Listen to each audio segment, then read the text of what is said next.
ফু দিয়ে মোমবাতি বন্ধ করলে দারিদ্রতা আসে, এটা কি সঠিক? স্বপ্নদোষ এটা হয়েছে কিনা আমি শিওর নই বা মনে নেই। তাহলে কি করা দরকার? স্মৃতি শক্তি বৃদ্ধির জন্য কি কি আমল করতে পারে? কিয়ামতের সময় মুসল্লিরা কখন দাঁড়াতে হবে? দেনমোহর যদি না নেওয়া হয় তাহলে কি কিছু হবে? গাছের মেহেদি পাতা কি পায়ের নখে দেওয়া যাবে? এমনি সোহাগার ইসলাম জানতে চেয়েছেন 4 রাকাত সুন্নাত নামাজে প্রত্যেক রাকাতে সূরা ফাতিহার পর কি সূরা মিলাতে হবে? আযান দেওয়ার সাথে সাথে নামাজ পড়া যাবে নাকি আযান শেষে পড়তে হবে? জন্ম নিয়ন্ত্রণ জায়েজ আছে কিনা? সঠিক নিয়ম বললে উপকৃত হব। প্রিয় দর্শক, ইতিমধ্যে যে সমস্ত প্রশ্ন আমাদের সামনে চলে এসেছে তার মধ্যে থেকে প্রথম যে প্রশ্নটি আমি দেখতে পাচ্ছি তা হলো মোহাম্মদ আবু জাহেদ, আপনি জানতে চেয়েছেন জন্ম নিয়ন্ত্রণ জায়েজ আছে কিনা? সঠিক নিয়ম বললে উপকৃত হব। জন্ম নিয়ন্ত্রণ করা ইসলামের শরীয়তের দৃষ্টিকোণ থেকে জায়েজ রয়েছে দুটি শর্ত সাপেক্ষে। প্রথম শর্ত হলো সন্তান জন্ম নিলে সে কি খাবে বা তাকে আমি কি খাওয়াবো, এই মুহূর্তে আমার উপার্জন নেই, অথবা এই মুহূর্তে তার জন্ম হলে আমি অর্থকষ্টে ভুগবো, এরকম শঙ্কা থেকে জন্ম নিয়ন্ত্রণ করা জায়েজ নাই। কারণ আল্লাহ রাব্বুল আলামিন কোরআনে কারিমে বলেছেন লা তাকতুলু আওলাদাকুম খাশিয়াতা ইমলাক নাহনু নারযুকুহুম ওয়া ইয়াকুম, তোমরা তোমাদের সন্তানদেরকে কি খাওয়াবে এই চিন্তা থেকে হত্যা করে ফেলো না, কারণ আমি তাদেরকে এবং তোমাদেরকে উভয়কে রিজিক দান করব। অতএব রিজিকের ভয়ে জন্ম নিয়ন্ত্রণ করা জায়েজ নাই। যদি কেউ এই চিন্তা থেকে জন্ম নিয়ন্ত্রণ করে যে আমার স্ত্রীর স্বাস্থ্যগত দিক থেকে তিনি এখন সন্তান জন্ম দেওয়ার জন্য ফিট নন, অথবা ডক্টর নিষেধ করেছেন যে এত বছর পর্যন্ত তার সন্তান ধারণ করা উচিত হবে না, অথবা এমন কোনো জায়গায় আছেন যেখানে আসলে এই মুহূর্তে আরেকটি সন্তান হলে সেটাকে লালন পালন করা কঠিন হবে, বা একটা ছোট সন্তান আছে মায়ের দুধ খাচ্ছেন, আরেকটা সন্তান আসলে মায়ের জন্য লালন পালন করাটা টাফ হয়ে যাবে, সেরকম লোকজন নাই, অর্থাৎ পারিপার্শ্বিক কারণে যদি জন্ম নিয়ন্ত্রণ করা হয় সেটা জায়েজ রয়েছে।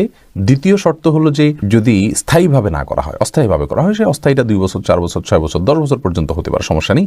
যে অস্থায়ীভাবে জন্ম নিয়ন্ত্রণ যদি করা হয় এবং রিজিকের ভয় ছাড়া অন্য কোনো কারণে জন্ম নিয়ন্ত্রণ করা হয় তাহলে সেটি জায়েজ রয়েছে। এমনি মাহবুবুর রহমান জানতেছেন একামতের সময় মুসল্লিরা কখন দাঁড়াতে হবে? একামতের সময় মুসল্লিদের নির্দিষ্ট কোনো বাধ্য করে দেওয়া হয়নি যে এই সময় দাঁড়াতে হবে। আমরা অনেকে মনে করি যে কদ কামাতিস সালাহ বললে তখন দাঁড়াতে হবে, অথবা হাইয়া আলাস সালাহ হায়াল ফালাহ বললে তখন দাঁড়াতে হবে, এরকম কোনো কিছু কিন্তু আবশ্যক নয়। একামতের শুরুতে বা মাঝে যে কোনো পর্যায়ে মুসল্লি দাঁড়াতে পারবেন। মেহেরুন রিয়া, আপনি জানতে চেয়েছেন দেনমোহর যদি না নেওয়া হয় তাহলে কি কিছু হবে?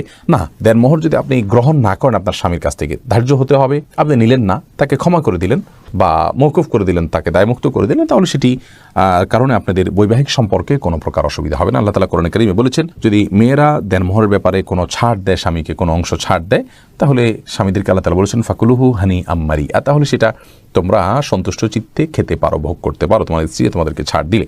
যে প্রশ্নে আমি দেখতে পাচ্ছি নাসরিন আক্তার চাঁদিনী, আপনি জানতে চেয়েছেন সোনা দিয়ে কি দেনমোহর শোধ করা যায়? যায়, যে কোনো কিছু দিয়েই দেনমোহর শোধ করা যেতে পারে। শাহান রাফসান, আপনি জানতে চেয়েছেন নামাজের মধ্যে মুখে যদি দাঁতের ভেতর থেকে কোনো কিছু খাবার বের হয় তাহলে কি নামাজ হবে?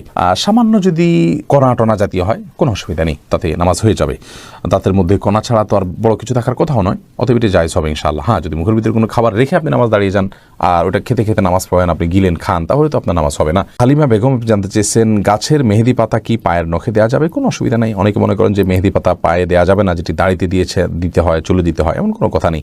তেলও তো দাড়িতে চুলতে দিতে হয়, পানিও তো আমরা মাথায় দিই, সেটা আবার পায়েও দিই, অতএব এটা কোনো কথা নেই, এমন কোনো কথা নেই যে মেহেদি পাতা পায়ে দেওয়া যাবে না, নখে দেওয়া যাবে না। ইসরাত আলিজা, আপনি জানতে চেয়েছেন শরীরে কোনো অংশে ব্যান্ডেজ লাগানো থাকলে ফরজ গোসল হবে কিনা? যদি কোনো অংশে ব্যান্ডেজ লাগাতে হয়, ব্যান্ডেজ করাটা তার জন্য ক্ষতিকর হয়, অসুবিধার হয়, তাহলে সেক্ষেত্রে যে অংশে ব্যান্ডেজ লাগানো আছে ওই অংশ বাদে বাকি অংশে আপনি পানি ঢেলে যদি ধৌত করেন আর ব্যান্ডেজের উপরে শুধু ভিজা হাত দিয়ে মুছে নেন তাহলে আপনার গোসল হয়ে যাবে।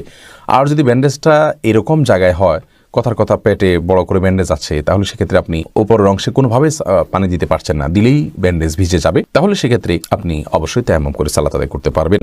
আরিফিন আহমেদ সাগর, আপনি জানতে চাইছেন চিংড়ি মাছ খাওয়া জায়েজ হবে কিনা? জি, চিংড়ি মাছ খাওয়া জায়েজ আছে। এটাকে অনেক একসময় আলেমরা মাকরুহ বলতেন, এখন কেউই এটাকে আর মাকরুহ বলেন না, কারণ এটিও এক প্রকারের মাছ, যার কারণে এটি সম্পূর্ণ জায়েজ এবং হালাল। এমনি সোহাগার ইসলাম জানতে চেয়েছেন 4 রাকাত সুন্নাত নামাজে প্রত্যেক রাকাতে সূরা ফাতিহার পর কি সূরা মিলাতে হবে?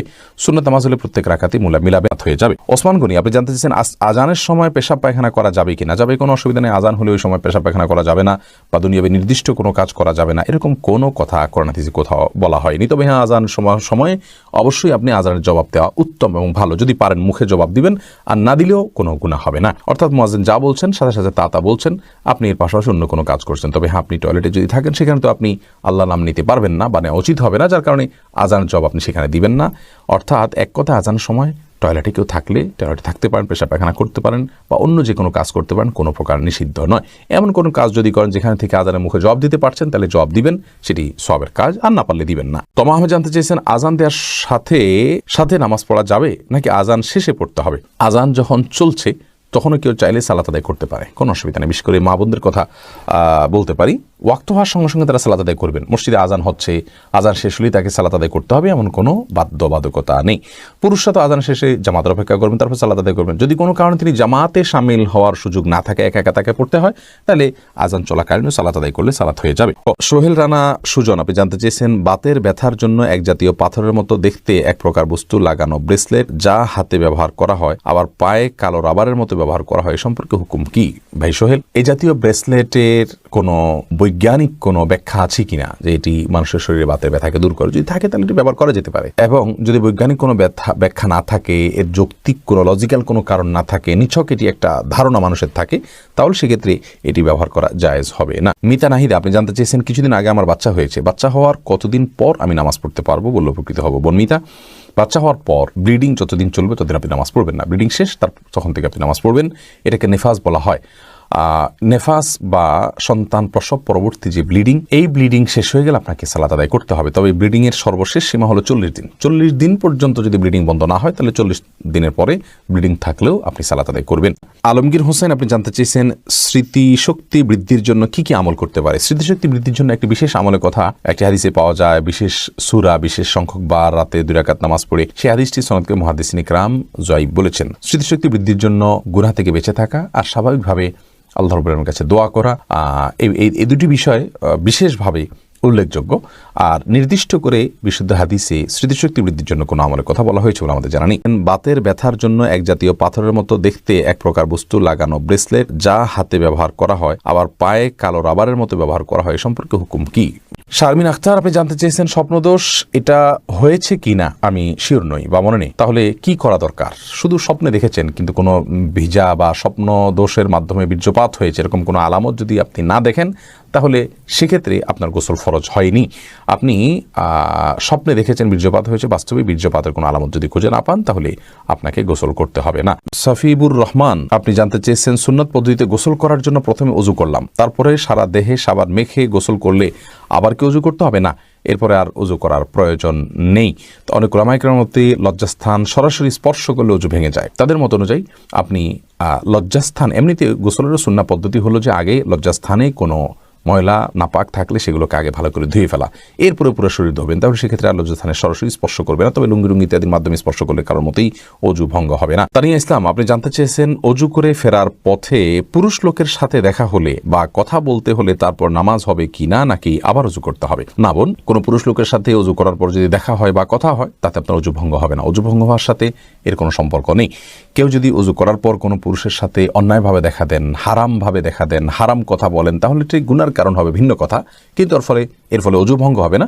ওযু ভঙ্গ হওয়ার সাথে ওযু ভঙ্গকারী বিষয়গুলোর সম্পর্ক, যেমন অপবিত্র কোনো কিছু শরীর থেকে বের হলো কিনা, ঘুমালেন কিনা, ওযু ভঙ্গের কোনো কারণ পাওয়া গেল কিনা, এর সাথে হলো ওযু ভঙ্গের সম্পর্ক। কাজী রিয়াদ আপনি জানতে চেয়েছেন বাচ্চারা অনেক সময় নিজের ছায়ার সাথে খেলা করে, এদিকে কোনো ক্ষতির সম্ভাবনা আছে? না, বাচ্চারা নিজের ছায়ার সাথে খেলা করলে এর জন্য বিশেষ কোনো ক্ষতির কথা আছে বলে আমার জানা নেই।